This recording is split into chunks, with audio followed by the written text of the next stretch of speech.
When we say, I'm a romantic, what does this mean?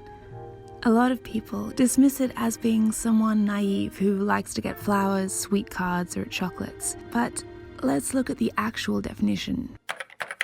Okay, to begin with, it's disparaging, having no basis in fact, impractical in conception or plan. Right, not hopeful.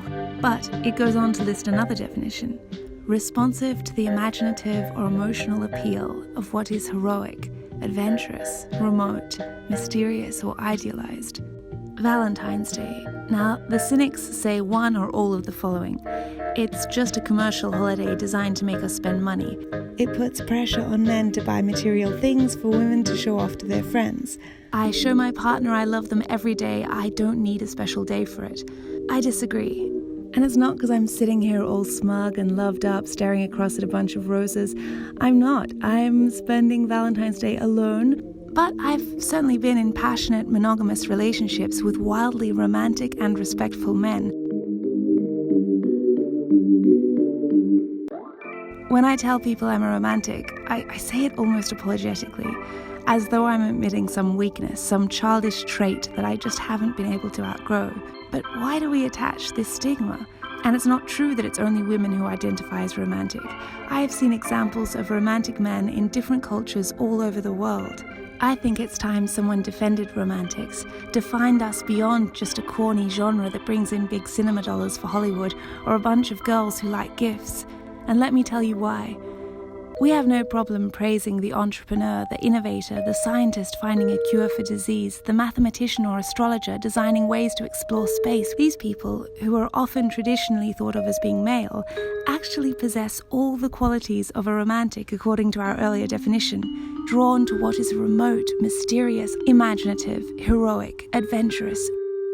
Believing one can get a rocket into space or find a cure for disease or create a world-changing invention or company is just as hopeful as the commonly defined romantic who believes they can find someone to love for a lifetime.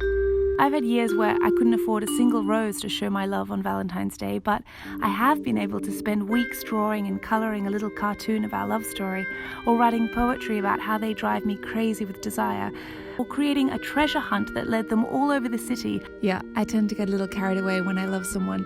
Then there was the year that I decided to write a rap song and record a music video to a Drake backing track.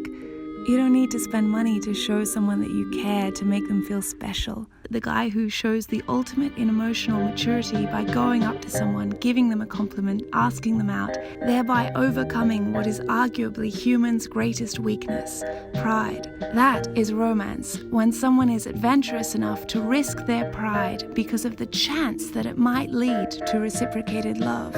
I think being someone courageous enough to believe in taking chances and mature enough to need more than a one-night stand is admirable. This hookup culture where young people are admired for their ability to emotionally disengage is insane, where teenagers learn that the coolest thing you can do is learn how to not emotionally connect to anyone. This breeds a culture devoid of empathy and further isolates a generation that is already suffering from anxiety, depression, and loneliness. So if you are a romantic and someone dismisses you as being cheesy, corny, or just living in a dream world, just remember this quote I read the other day. Watch what people are cynical about, and one can often discover what they lack. And to that point, look, I know that I am lucky to have seen and experienced examples of love and romantic gestures, and that's why it's easier for me to believe in them.